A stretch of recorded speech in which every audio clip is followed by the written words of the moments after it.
Slowly but surely, I come up with new openings that actually kind of take advantage of this strange, I'm live, no, I'm live now, moment that happens just before we start. Hi, I'm Lynette Louise, the Brain Broad, or otherwise known as the Brain Broad. You can call me either one.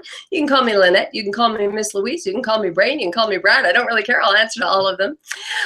This is the virtual leadership summit called Seeking the Path, because no matter where you are in your path, you're always seeking more paths. So I think it's really a wonderful title, but I also like the fact that it invites us to think about, what do I want next? What's coming next? What am I after?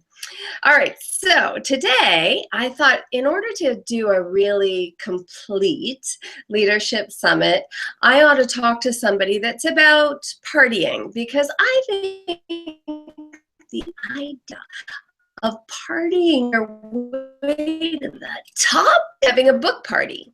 So this is my new book. It's called actually it's called The 7 Senses of Leadership, The Brain Broad's Guide to Leadership Sensibilities. Apparently I want to talk about the Brain Broad all day today. It's great. It's all about your senses, how information gets in and gets out. It's about myths on leadership. It's about all the different leaders and what they brought to the table. In fact, at one point I even talk about, speaking of party planners and party aromas, I talk about Girl Guide cookies as leaders, because you can be a leader as a brand. You can be a leader as a human being. You can be a leader probably as an animal, if you think about it. If you have this dog that you totally love and it wants you to take it for a walk, guess who's really walking who? So the truth is, leadership comes in all sizes and shapes and genders and species, apparently. So we're going to talk about partying, and I say I have a book party because there's a book behind me over here that I wrote. There's books there that I wrote. There's CDs and books over there that I wrote, and there's sort of an explicit book there that I wrote. So there's all kinds of book partying going on, and today's party person also has a book to talk about. At least that's what it says on the web. We'll see if I'm right.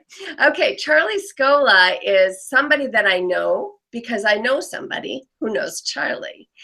And every once in a while, rather than think in terms of, I'm going to vet this person very carefully, I think in terms of, do I trust the person that whispered in my ear and said, talk to Charlie? I think this is an important point, and I had to have at least one of those people on this summit, and here's why. My entire business was built out of word of mouth. If you are great at what you do and people like you, you will run a successful business, I promise. So that's why Charlie's here, because someone I trust trusts him. Charlie, welcome to the summit. Well, thank you very much. I really appreciate being here. You brought up something saying about word of mouth, and I haven't advertised for over 15 years. And I just think word of mouth is the best way to get business. And then I always tell people, when you get the business, you better do the job. All right, because you want to get that client back. Every client you get is a building block to the next client. And you're only as good as your last client, your last event, your last party. And that's what we do. And you mentioned I'm an author of a book. I want to just show you I'm the author of Party Planning Secrets, the ultimate guide to a successful party. And I had such a pleasure writing that book. I was asked many, many times to write a book. And one time I just decided, I'm going to go for it. And I wrote this book for people who are throwing parties all over the country, all over the world, because the way it's written, it's clever, that it actually is the psychology of parties, the philosophy of parties, and all the tips for people that they need in order to do a successful party. Now, this isn't for someone putting on a gala for 500, 1,000 people. Call me if you're going to do that. You're going to do something for 5,000, 10,000, call me. But if you're having a home party, you're having a little office party, you're having a grand opening, a little political fundraiser, something like that, this book is perfect. Perfect for you. Party Planning Secrets, the ultimate guide to a successful party. But I do like also what you talked about. You talked about the way, for your first book, about the way the mind channels the energy and channels thoughts. One of the things I came up with years and years ago was the 5 steps to create an outrageously successful party. Thumbnail of them, but I'm going to concentrate on step 2, which I'll come back to. And the reason is, when I tell you about step 2, you're going to see how it will change your party. Step number 1, a highly creative invitation. Don't worry about the font. Too many people worry about the font. That doesn't get people excited. High energy words. Get them excited to come to your party. Step number 2, greet them at the entrance. I'll be coming back to that. Step 3, you got to create the ambiance. Very important. Lights, music. Don't have your music on a 10 all the way blasted when the guests are walking in. Ease into it. You've got to know how to work the mood. Step number 4, fabulous food and beverage. Notice I didn't say expensive food and beverage. Just as long as it's a great menu, well balanced, some nice wines, maybe a specialty drink. Last but not least, beverage. Okay, so let me go back. Number 2.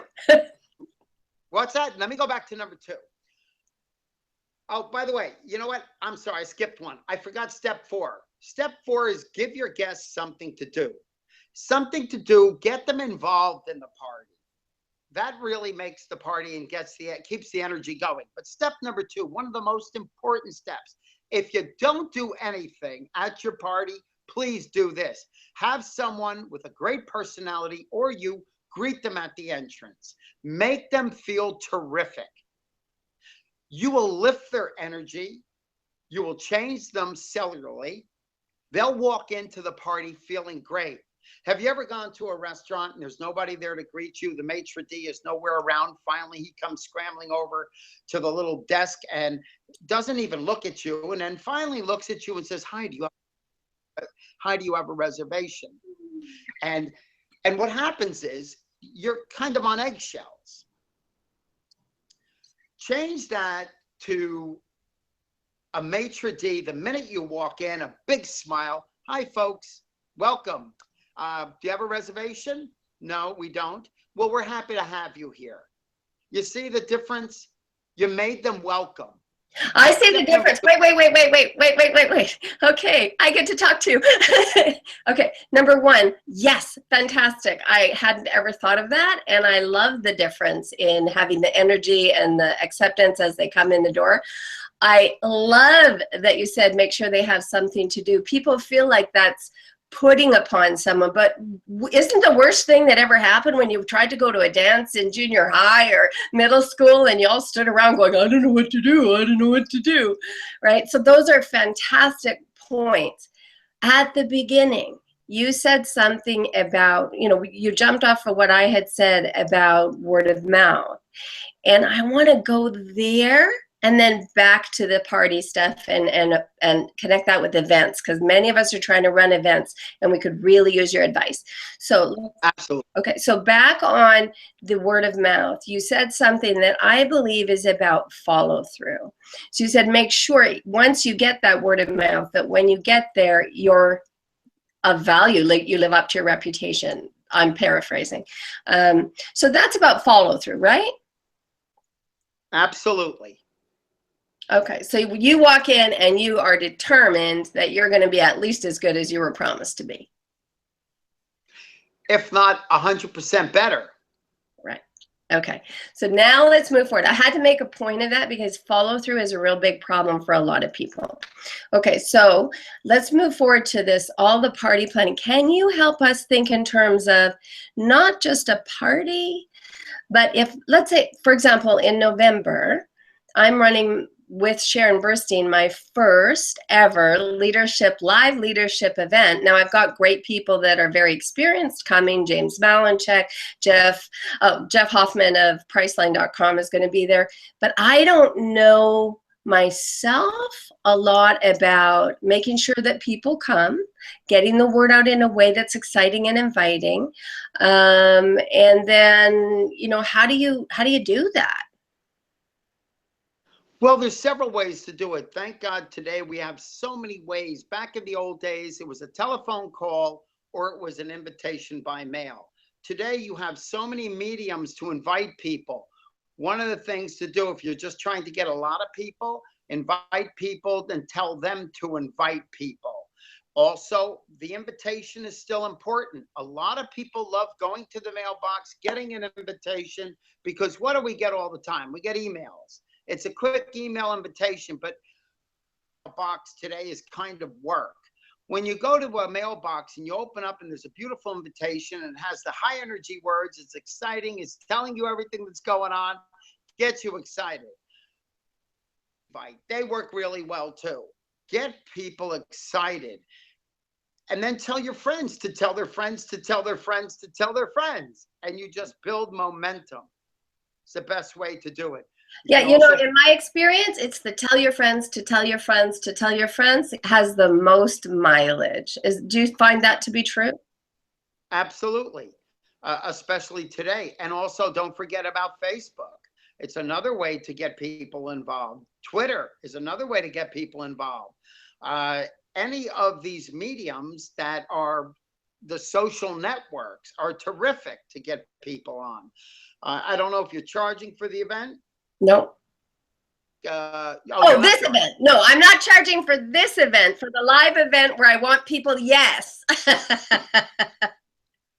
Well, we have places like Evite, not Evite, Eventbrite. Eventbrite is a system that will invite people because they have massive list, and it'll zero into the people that you're kind of looking for.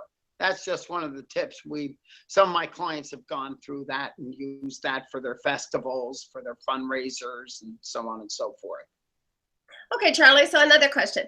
So the truth is that the woman that I'm partnered with on this is an event planner. So she's very good at all of that, knows all those things. How can I be the best helper to her, best assistant to her? So when you're running an event, because that's what you do, a party or whatever, what do you want from the people that are assisting you or partnering with you? Okay, well, let me just tell you, if this woman already knows what she's doing in the industry, I recommend you ask her to give you she gives you areas that you need to be accountable for. And what happens is, rather than just coming up to her every half hour and say, what do you need? If she gives you areas that you're responsible and accountable for, what happens is you take pride and ownership in that. And that's going to be my recommendation. When you just ask people, oh, well, can you come in and just help out? That doesn't do anything. You can say, oh, by the way, I'm going to have you work on the registration table. Oh, well, that's going to be good. Well, I've never done that. Well, you know what? Go to YouTube, look up a little information, or call me tomorrow and I'll give you information of what is expected of you. And when people have an area of accountability, responsibility, they rise up. And as I like to call it, ownership of that area. And if you have multiple areas that you're responsible for, it's pretty simple to learn, especially these days. We seem to have everything at our fingertips with the darn internet. Yeah, you know what, you said a couple of things that I really like. I like that you said give the job and then make that person responsible, because it's much easier when you don't, kind of control people with minutia, but you say, here, do this. And then you said, go to YouTube. I can't tell you, I have fixed my car 3 or 4 times from YouTube. I have passed many courses because of YouTube. I mean, YouTube is a gold mine, and there's really no need for us to be hand-holding in all trainings anymore. Don't you agree? Well, yeah, unless, of course, you need specialty training like a doctor, but you're absolutely right. You can find out just about anything you need to know, and at least you'll get the basics. And generally at something that you're planning on doing, that's all they're going to need is basic information of how that system works, followed up by you confirming, yes, that's exactly what we want, have fun. And believe me, when people are on the registration desk, the most important, it's so important for them to have not good personalities, because when the guests are greeted and then they come into the registration area and you have sour pusses, it brings their energy down. Keep that energy up, make it fun to them. Have a clown, have a magician, have something at the energy whilst they're waiting in line to lift their energy. These are all fun things to do. That's great advice. And what I want people to understand is I'm being very specific with Charlie so that he can give specific answers. Most of these answers translate into almost all businesses. So you could take any business endeavor and remind yourself to enter into it with joy and with energy, and to have all the people, you know, I mean, everything you're saying really belongs to all businesses. So now I'm going to ask you the 3 magic questions. Okay, all right. All right. Question number 1. What is your definition of a leader? Someone who shares a vision, and someone who will listen to his people, his team, and sometimes include them in on the private meetings, but most of all, making your team feel comfortable, them involved with your idea, getting them on the train so that you're all going in the same direction. And most of all, make sure you pick a team of people that enjoy what they do. That will make all the difference in the world. Wonderful. Okay, that was a great answer. Okay, question 2. What's your definition of success? Well, success is not measured by money. It's funny, I just mentioned get someone who loves what they does what they love to do. That's the magic. If you love what you do, you're successful. Money always follows. You will find a way to build that business into something successful.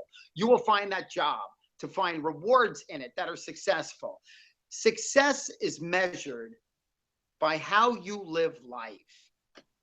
Time to actually enjoy life. Success is not 18 hours a day making $10 million a year. Okay? You're missing life.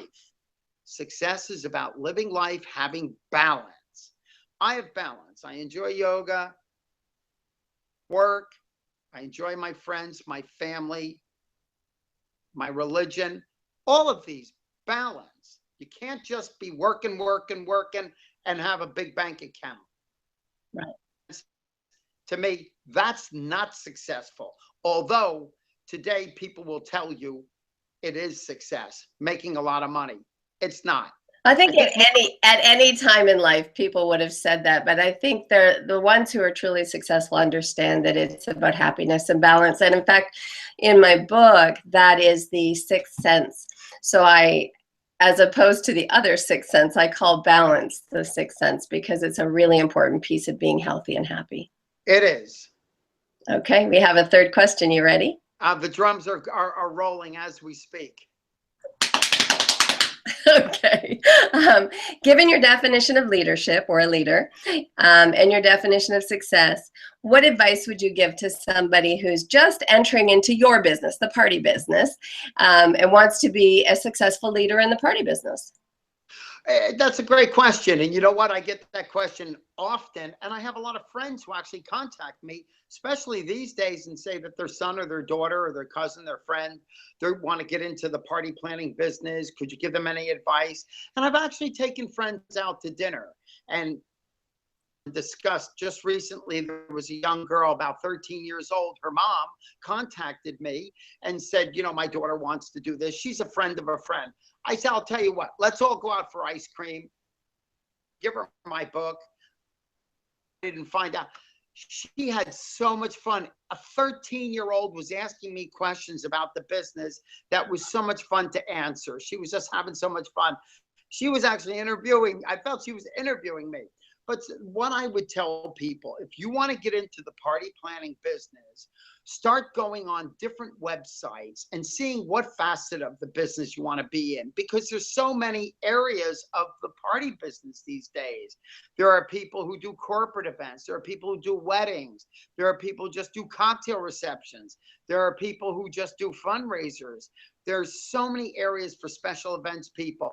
There are so many organizations like Biz Bash is one of them, special events, International Society of Special Events is a great one. And you look up these organizations and join them. Join them before you decide to take a career in it and find out what it's about. interview these people, walk around, see their booths, see the excitement, and then start diving into it. And then find an area eventually that you say, you know what? This is the area I like. There's some people who like all of a sudden to get in just into the decor of it all. There's some people like to get into the management. There's some people like to get into the overall event producing. So maybe you become a specialist in one area or another. You never know. Follow your heart. I love this because we don't often enough give people the advice to go out and actually have a little of the experience, get a taste of it before you choose. We're always sitting them down and saying, well, what do you want to take in college? Or what do you want to be, right? How do they pick what they want to be out of the millions and millions of things you can be? That's great advice. So how do people, if they want to get to know you and hire you and follow you and all that stuff, how do they do that? Well, I'm on Facebook. And I do a blog, and that's the only form. That's like when I do that blog, that's kind of entertainment for me. And what I do is I don't sell on the blog, information away. So it's very informational. But people can get me at Charlie at charliescola.com, or they can go to my website, charliescola.com or partycharlie.com. I like that. Party Charlie. Yeah, people go to partycharlie.com, but the best way to get in touch with me is Charlie at charliescola.com. That's Charlie, CharLie, at CharLie, Scola, S as in Sam, COLA.com. And I answer everybody's questions. I always have fun when I get home late at night from an event and I'm winding down and I see people calling me and asking questions. To me, I love it. I love giving information. That's why I wrote the book. Secrets, the ultimate guide to a successful party. Fantastic. And I gotta, I've been talking about some of the technology challenges I've had for this, and Charlie and I have actually had to reschedule and really work on it to make sure that he could get on. So if you want somebody who's persistent and doesn't take no for an answer, makes sure to overcome whatever obstacles are in his way and can party to the top, then that my friend likes, then I suggest you go to charliescola.com. Thank you so much for being here, Charlie. I really enjoyed it. You had great advice and lots of good things to say. I'm going to say goodbye unless you have something else you'd like to share with people before we do that. You know, I have a saying, and it's one of my mottos on my book. I said, remember to love, because that's how we got here, and that's how we'll stay here. God bless. Okay, that was beautiful. Goodbye. I'm Lynette Louise, the Brain Broad, and this was Charlie Scola, and we're saying goodbye from this segment of the Virtual Summit, Seeking the Path.